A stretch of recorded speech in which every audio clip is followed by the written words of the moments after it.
내 종 아브라함을 위하여 내가 너를 함께 있어 내게 복을 주어 내 자손이 번성하게 하리라 하신지라. 이삭이 그곳에 제단을 쌓고 여호와의 이름을 부르며 거기 장막을 쳤더니 이삭의 종들이 거기서도 우물을 팠더라. 아멘.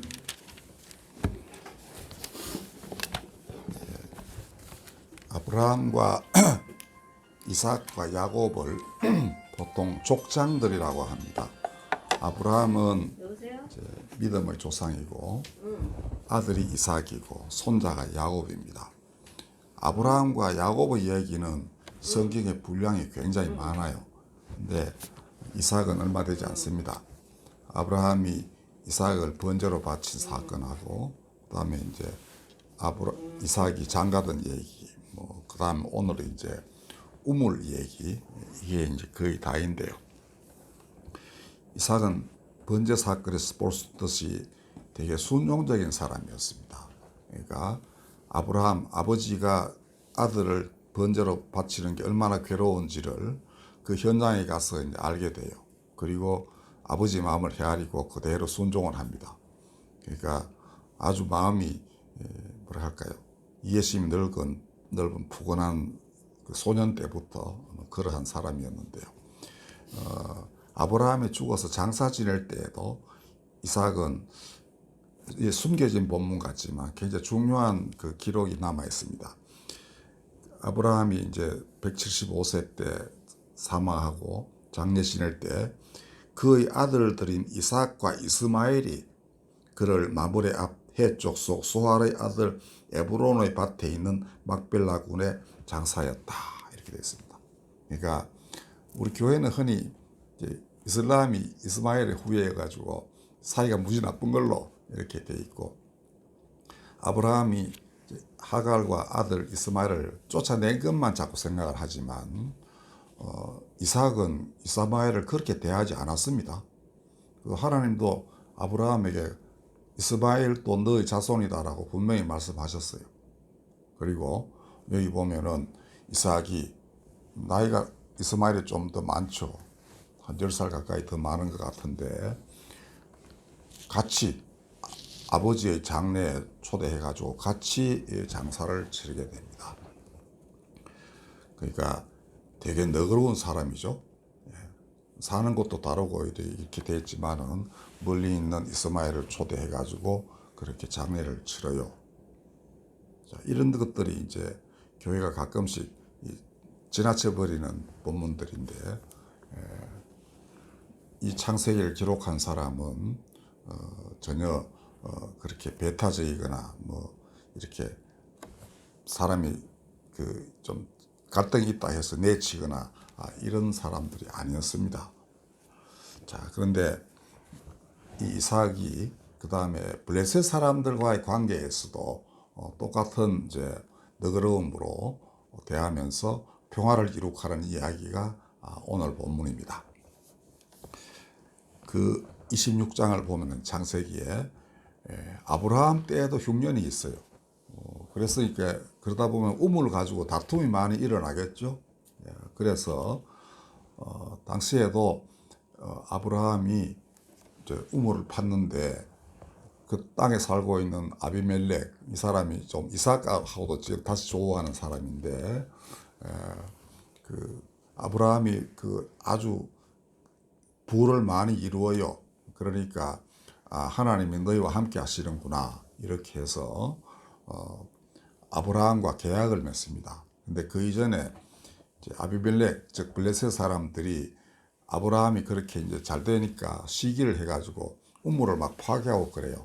이놈 새끼들, 우리 우물에는 물 안 나는데 너희 집에는 우물이 잘 나네, 이러면서 아마 시기를 해가지고 훼손을 했는가 봐요. 옆에 있는 시설 없애고 그랬겠죠.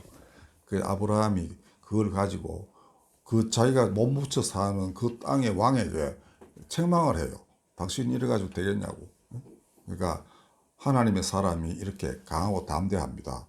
그리고 당신 종들이 말이야 이렇게 우물 파괴했잖아, 이렇게 합니다. 그러니까 아비멜렉이 잘못했다고 그러고 이제 계약을 맺는데, 그 이유는 하나님이 저 사람에게 함께 하는구나, 내가 저 사람을 건드리면 참 힘들겠구나, 라고 해서 계약을 맺었는데 그 우물을 놓고 계약을 한 겁니다. 그래서 그 우물이 맹세의 우물이에요.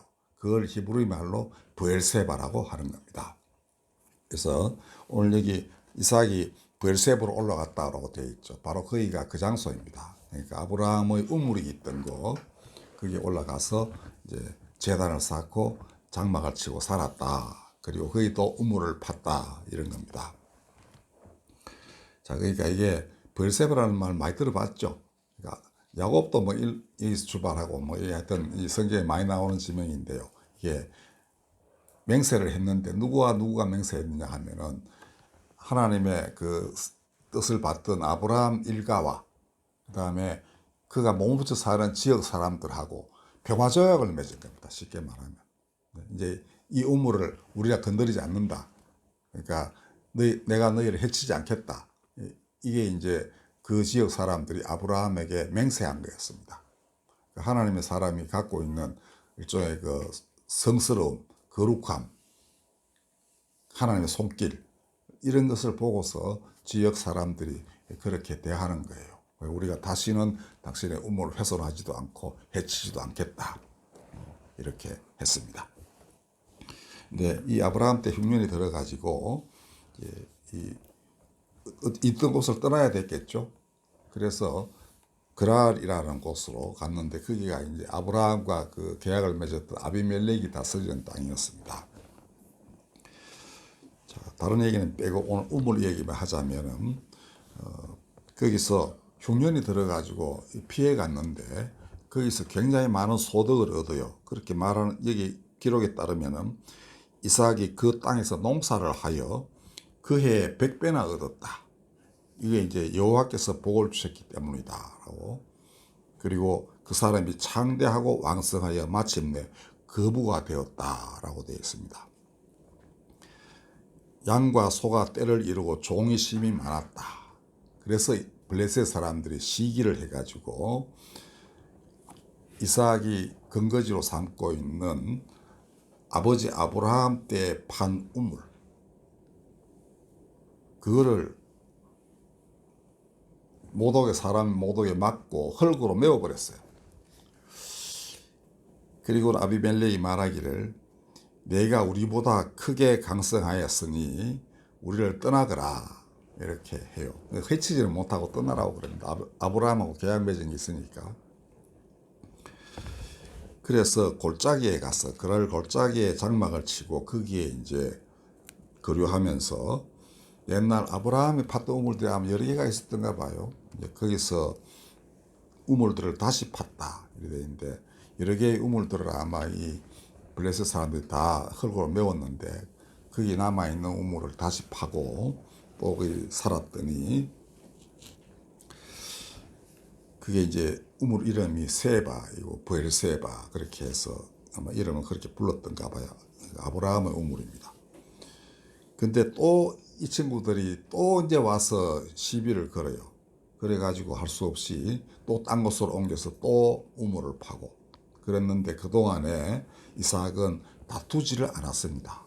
그래서 우물이 있던 곳에 다툼이 있었다 해가지고 이름이 뭐 여기 보면 두 개가 나오는데 다 다툼이라는 뜻의 이름입니다. 그러나 그는 다투지 않고 묵묵히 옮겨가면서 계속 새 땅에서 새 우물을 팠습니다. 전체적으로 7개 정도의 우물을 팠다고 이제 되어 있는데요. 아브라함의 우물들하고 이제 다 합해가지고 그때마다 제단을 쌓고 여호와의 이름을 부르며 거기서 이제 텐트를 치고 살았던데 것인데 하나님이 함께 하심으로 해서 되게 삶이 넉넉했습니다.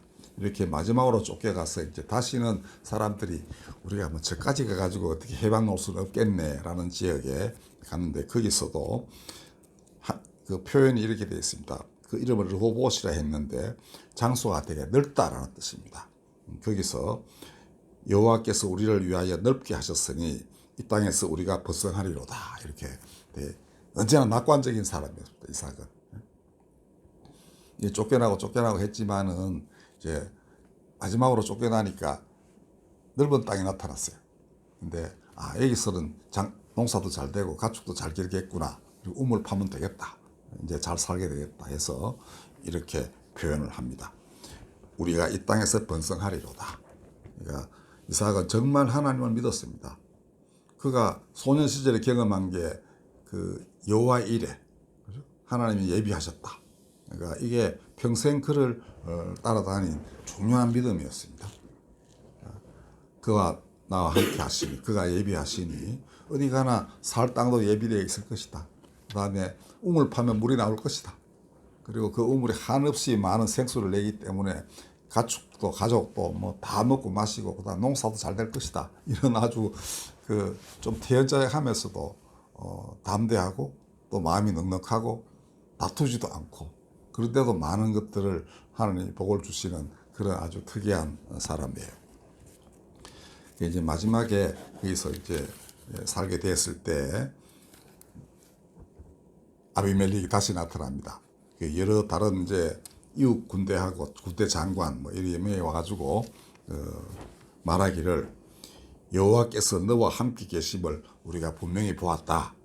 그러므로 우리 사이 곧 우리들과 자기가 끌고 자기만 아니고 옆에 있는 나라 그 장관도 데려와가지고 우리와 너 사이에 맹세하여서 너와 계약을 맺으리라. 그리고는 너는 우리를 해하지 말라. 이는 우리가 너를 범하지 아니하고 선한 일만 내게 행하여 내가 평안히 가게 하였음이니라. 이렇게. 그러니까 이삭의 그 세가 점점 커지니까 자기들도 오히려 위협을 느낄 정도가 됐나 봐요. 그러니까 계약을 맺으러 왔죠. 그러니까 내가 너희 해치지 않고 잘 가게 했잖아. 그러니까 너도 이제 우리를 해치지 마라. 이렇게 합니다. 그러니까 이제 아주 강성한 그러한 이제 그 부족이 된 거죠. 이삭의 그 가정이. 그러니까 이삭이 오케이 하고는 이제 그 막 양 잡아가지고 잔치도 벌이고 그렇게 헤어지는데 그렇게 해서 이들 간에 평화가 찾아오게 됐던 것입니다. 그리고 그날에 이삭의 종들이 또 우물을 팠는데 거기서 물을 얻었어요.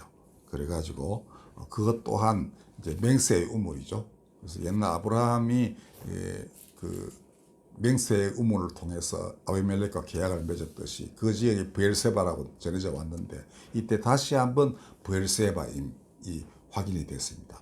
여기 또 이제 맹세의 우물이라는 뜻이에요. 그러므로 아비멜렉은 아브라함과 이삭 2대에 걸쳐서 하나님이 이들과 함께 하시는 것을 본 사람이죠. 나중에 블레셋 사람들은 맨날 이스라엘 자꾸 이제 그 핍박하고 이렇게 했습니다만은 적어도 아브라함 시대에는 이렇게 둘 사이가 상당히 원만했습니다. 그러니까 우물은 당시에는 사람 사는데 아주 필수적인 것이었기 때문에 그 좀 세력이 크면은 우물과 독점적으로 지배하려고 했겠죠. 그러나 아브라함과 이삭은 다투지 않고 계속 옮겨가면서 우물을 팠는데도 이제 원래 좋은 곳에 우물을 팔 거 아닙니까? 근데 옮겨가는 곳은 좀 척박한 곳일 거예요. 그러나 거기 또 계속 우물이 잘 되는 거예요. 그러니까 비로소 상대방이 저 사람들은 하나님이 함께 하시는구나 이렇게 깨달았던 겁니다. 이렇게 해서 평화가 찾아온 거예요.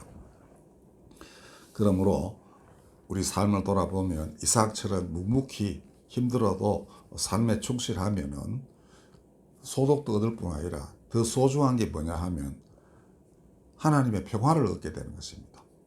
그러니까 이웃과의 불화라든지 이런 것들도 점차 소멸되고 참으로 거룩한 그러한 영원히 지속되는 영생이라 할 만한 어떤 기쁨을 얻게 되는 것입니다. 하나님이 함께 하신다는 것. 하나님 안에 사는 게 영생입니다. 뭐 우리가 수억 년을 수십억 년을 산다 이게 아니고 하나님 안에서 내가 그 모든 것을 맡기고 하나님이 나에게 모든 것을 채워주시고 하는 그 삶이 영생인 것입니다. 그러니까 쉽게 말해서 영생을 얻는 것이죠.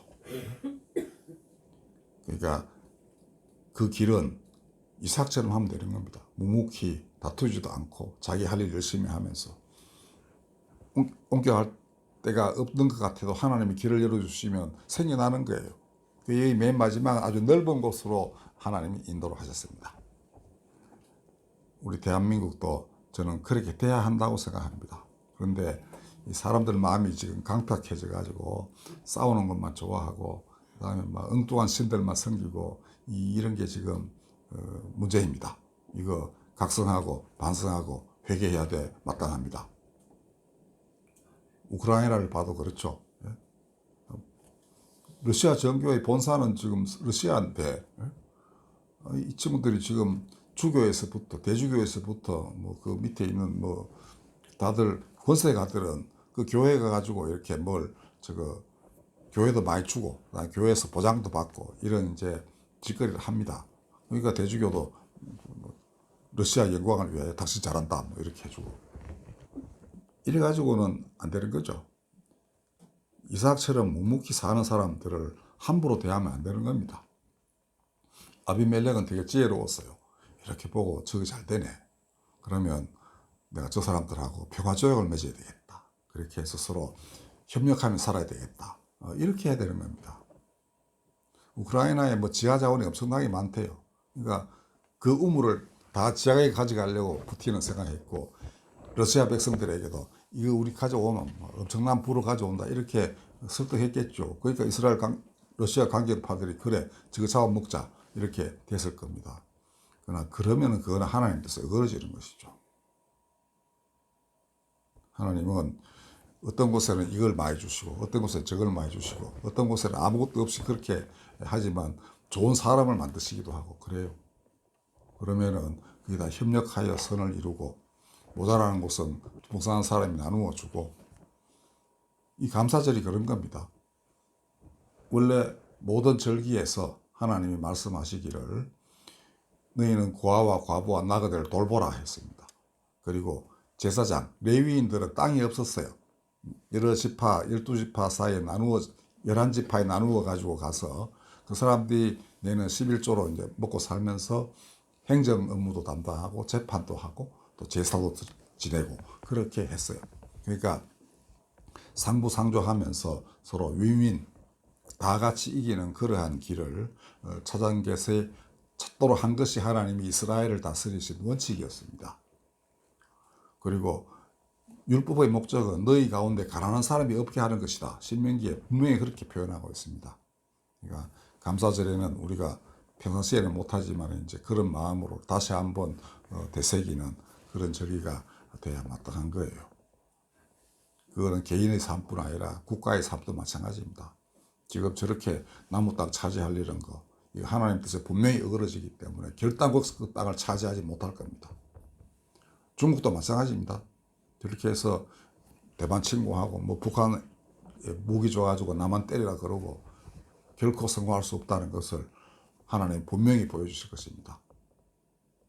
진실로 하나님께 감사하고 작은 것도 감사하고 묵묵히 자기 우물을 파면서 자기와 자기 가족과 이웃을 먹여 살리려고 하는 사람들 이들만이 진실로 하나님의 우물의 그 생명수 샘물을 마실 수 있고 영생에 이르게 됩니다. 그때 비로소 우리가 감사할 수 있겠죠. 그죠? 매일매일의 삶이 그렇게 되시기를 바랍니다. 기도하겠습니다. 야곱처럼 이삭처럼 아브라함처럼 부건하면서도 지혜롭게 이웃과 협력하며 그렇게 아름다운 당신의 나라를 이루어가는 이 나라 되게 하시고 이 땅의 모든 나라들이 또한 그렇게 되게 하여 주시옵소서. 거룩하신 하나님, 그렇게 하여 모든 사람들이 자신들의 구원의 우물에서 물을 기를 수 있도록 역사하여 주시옵소서.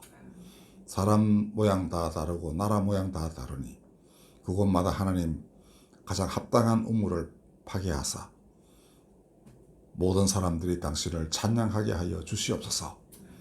그 작은 소출로 진실로 감사하는 이 절기되게 역사하여 주시옵소서. 예수님의 이름으로 기도하였습니다. 아멘.